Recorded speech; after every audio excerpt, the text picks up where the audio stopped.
première année de Belshazzar, roi de Babylone, Daniel eut un songe et des visions de son esprit pendant qu'il était sur sa couche. Ensuite, il écrivit le songe et raconta les principales choses. Daniel commença et dit, « Je regardai pendant ma vision nocturne, et voici, les 4 vents des cieux firent irruption sur la grande mer, et 4 grands animaux sortirent de la mer, différents l'un de l'autre. Le premier était semblable à un lion et avait des ailes d'aigle. Je regardai jusqu'au moment où ses ailes furent arrachées. Il fut enlevé de terre et mis debout sur ses pieds comme un homme, et un cœur d'homme lui fut donné. Et voici un second animal était semblable à un ours, et se tenait sur un côté.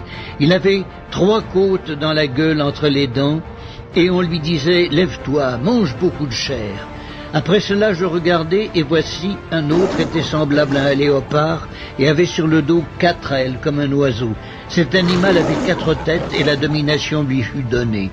Après cela, je regardai pendant mes visions nocturnes, et voici, il y avait un 4e animal, terrible, épouvantable, et extraordinairement fort. Il avait de grandes dents de fer, il mangeait, brisait, et foulait aux pieds ce qui restait. Il était différent de tous les animaux précédents, et il avait 10 cornes. Je considérai les cornes, et voici, une autre petite corne sortit du milieu d'elle, et 3 des premières cornes furent arrachées devant cette corne. Et voici, elle avait des yeux comme des yeux d'homme, et une bouche qui parlait avec arrogance. Je regardai pendant que l'on plaçait des trônes, et l'ancien des jours s'assit. Son vêtement était blanc comme la neige, et les cheveux de sa tête étaient comme de la laine pure. Son trône était comme des flammes de feu, et les roues comme un feu ardent. Un fleuve de feu coulait et sortait de devant lui. 1000 milliers le servaient, et 10 000 millions se tenaient en sa présence. Les juges s'assirent, et les livres furent ouverts.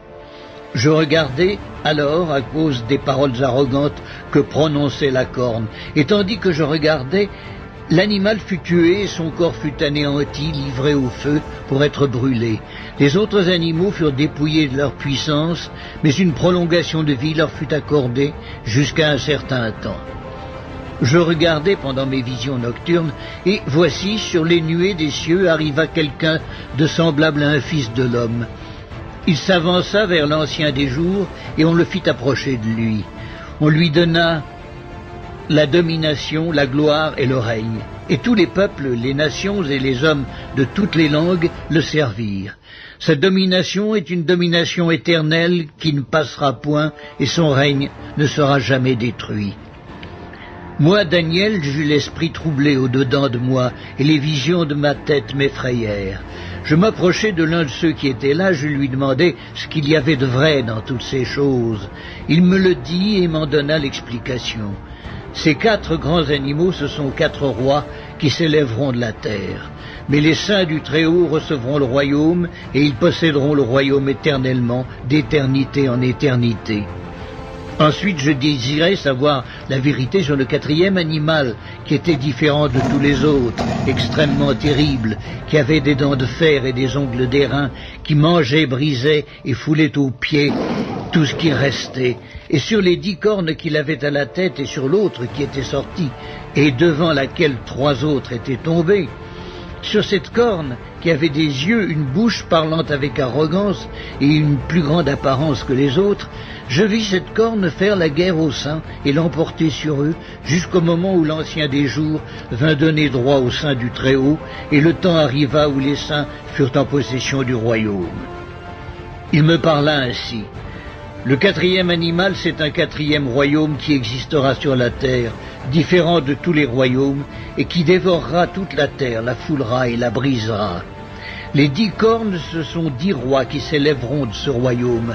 Un autre s'élèvera après eux, il sera différent des premiers, et il abaissera 3 rois. Il prononcera des paroles contre le Très-Haut, il opprimera les saints du Très-Haut, et il espérera changer les temps et la loi. Et les saints seront livrés entre ses mains pendant un temps, des temps, et la moitié d'un temps. Puis viendra le jugement, et on lui ôtera sa domination, qui sera détruite et anéantie pour jamais. Le règne, la domination et la grandeur de tous les royaumes qui sont sous les cieux seront donnés au peuple des saints du Très-Haut. Son règne est un règne éternel, et tous les dominateurs le serviront et lui obéiront. Ici finirent les paroles. Moi, Daniel, je fus extrêmement troublé par mes pensées, je changeai de couleur et je conservai ces paroles dans mon cœur.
Rexistu?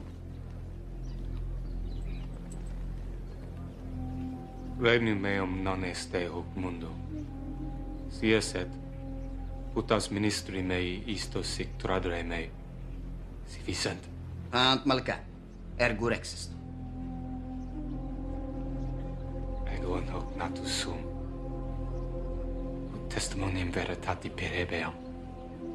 Omnes qui veritatem audiunt. Vocem meam audiunt.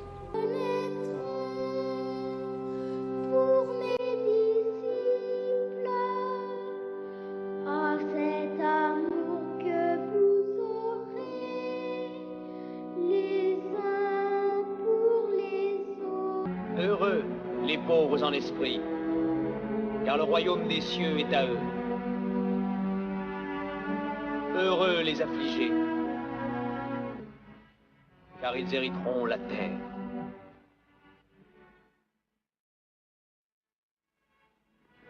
Heureux ceux qui ont faim et soif de la justice, car ils seront rassasiés.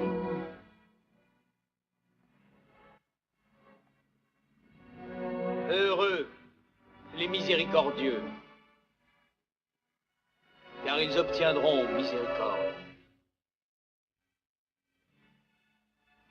Heureux ceux qui sont purs dans leur cœur, car ils verront Dieu.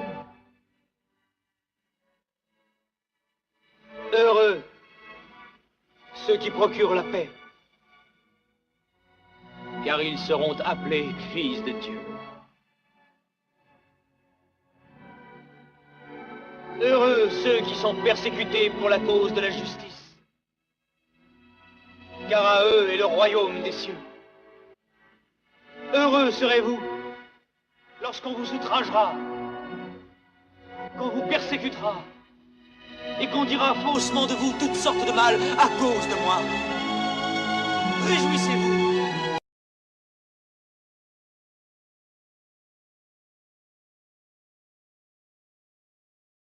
récompense sera grande dans les cieux.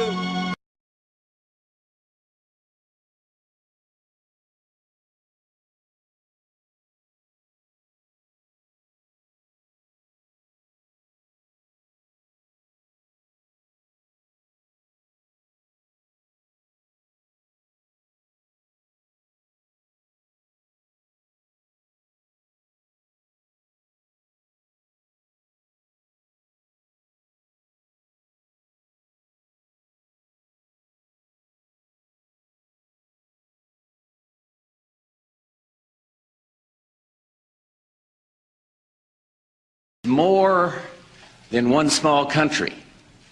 It is a big idea, a new world order, where diverse nations are drawn together in common cause.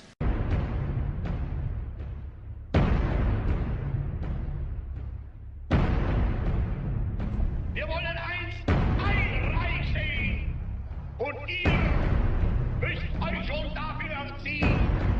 Wir wollen, dass dieses Volk einst gehorsam ist und ihr müsst euch in den Gehorsam üben. Wir wollen, dass dieses Volk einst friedliebend und aber auch tapfer ist und ihr müsst friedfertig sein. We are engaged in a war. This war does not for the moment involve men at arms. It involves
On ira ensemble vers ce nouvel ordre mondial.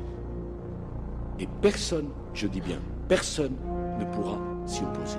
Les forces au service du changement sont considérablement plus fortes.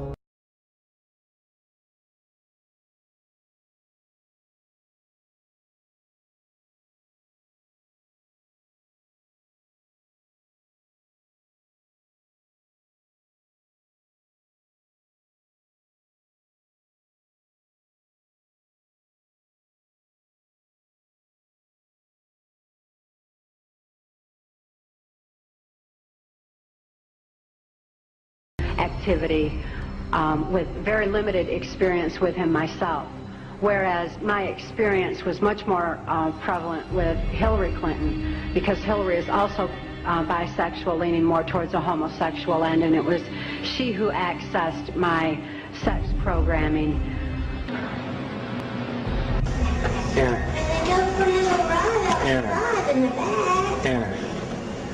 Anna, look at me. Riley thinks you've absolutely lost your mind. Huh? Riley thinks you've lost your mind. I didn't lose my mind. She thinks you have. I didn't. Is this a mushroom trip? Huh? Is this a mushroom trip? Huh? Is this a mushroom trip? What do you mean? I'm kidding. What does that mean? I'm kidding. I said, this footage is worth money. Why? What footage? This thing you're looking into? It's a camera. Un clip, on fait plein de publicité. Il faut bien retenir ça. Un clip, c'est un clip parce que voilà, je travaille sur un support, un album, donc je fournis des clips. Mais ça, ce ne sont pas des clips. Ce sont des images avec des messages subliminaux que certains arrivent à détecter et d'autres pas. Ok.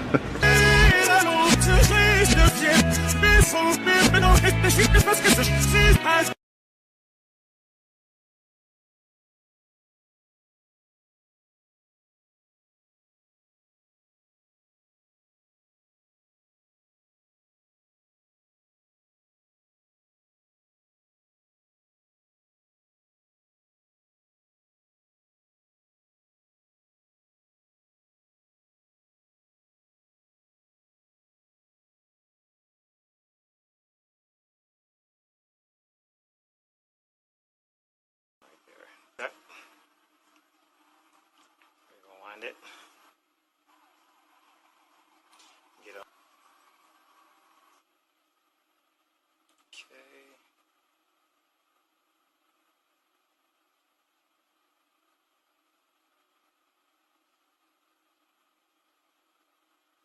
Okay. Do you not see Lil Wayne's face here?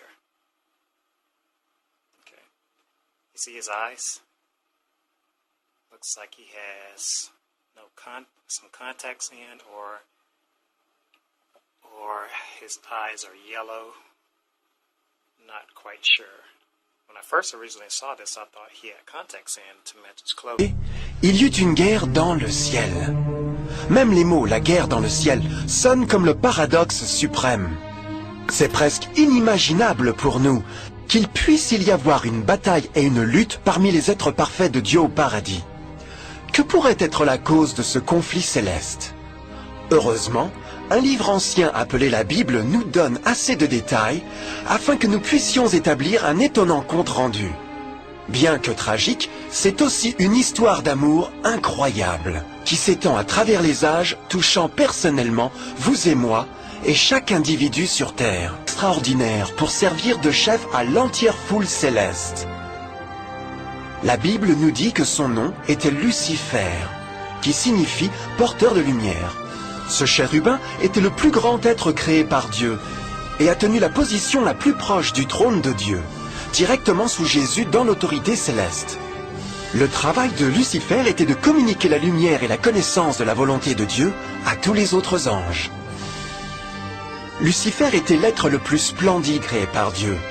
Il était extrêmement beau et doté de pouvoirs étonnants de direction et d'organisation. Parmi les anges, il était très admiré, respecté et aimé comme un ami. Pourtant, Dieu avait prévu la misère que Lucifer était sur le point d'introduire dans le royaume de la lumière. Plein de sagesse, parfait en beauté, couvert de toute espèce de pierres précieuses. Tu étais un chérubin protecteur, aux ailes déployées.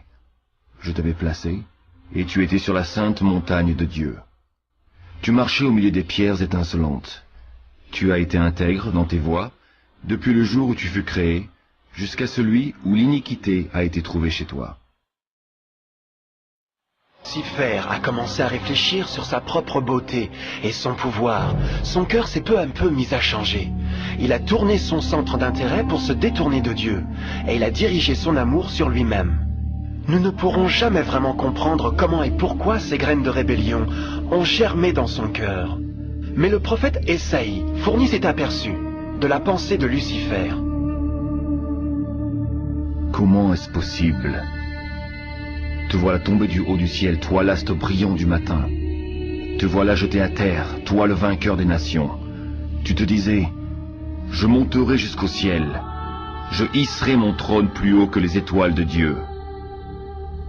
Je monterai au sommet des nuages, je serai l'égal du Dieu très haut.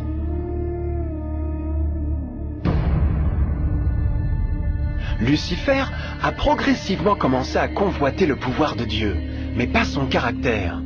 Comme il a pensé à ses extraordinaires capacités et à sa beauté, les tentacules malignes de fierté et de vanité ont saisi son esprit. ce ressentiment et jalousie l'ont finalement conduit à violer la loi sainte de Dieu et à se rebeller contre son gouvernement. Nous devons marquer une pause ici et éclaircir quelque chose. Au commencement, Dieu a décrété les lois de physique pour régir le monde matériel dans lequel nous vivons. Sans les lois naturelles de l'univers, ce serait le chaos. De la même manière, la loi morale de Dieu a toujours assuré la sécurité et la stabilité dans le cosmos. Certains croient que les 10 commandements n'ont pas existé, jusqu'à ce que le Seigneur les ait livrés à Moïse sur le mont du Sinaï. Mais l'Écriture nous enseigne que les principes de la loi de Dieu ont existé à travers l'éternité, car ils sont le fondement même de son royaume céleste d'amour. Toutes ces ordonnances sont véritables, affermies pour l'éternité, faites avec fidélité et droiture. Qu'aucun ange n'avait jamais entendu un mensonge. Et à ce stade précoce de la rébellion, les anges n'ont pas réalisé à quel point Lucifer serait obsédé à acquérir la position de Dieu. Ils n'ont pas su qu'il daignerait par la suite à torturer et assassiner le propre Fils de Dieu sur la croix, dans une tentative pour s'emparer de son trône. Étrangement, Lucifer a pensé qu'il pourrait dissimuler sa véritable attention à Dieu. Malheur à ceux qui cachent leurs desseins pour les dérober à l'Éternel, qui font leurs œuvres dans les ténèbres et qui disent « Qui nous voit et qui nous connaît ?» Alors une bataille s'engagea dans le ciel. Michel et ses anges combattirent le dragon, et celui-ci se battit contre eux avec ses anges. Mais le dragon fut vaincu, et ses anges et lui n'eurent plus la possibilité de rester dans le ciel. L'énorme dragon fut jeté dehors. C'est lui le serpent ancien appelé le diable ou Satan, qui trompe le monde entier. Il fut jeté sur la terre, et ses anges furent jetés avec lui.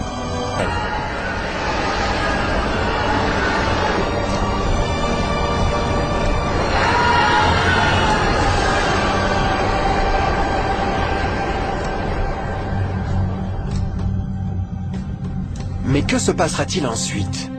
Lucifer avait maintenant des milliers d'anges de son côté, mais il avait besoin d'une plateforme d'action pour continuer sa révolte. Bientôt, bien trop tôt, l'univers commencerait à comprendre comment pénibles et coûteux les salaires du péché pourraient être. Car la guerre n'était pas finie, elle venait de commencer. Lucifer, le porteur de lumière, était maintenant devenu Satan, l'adversaire.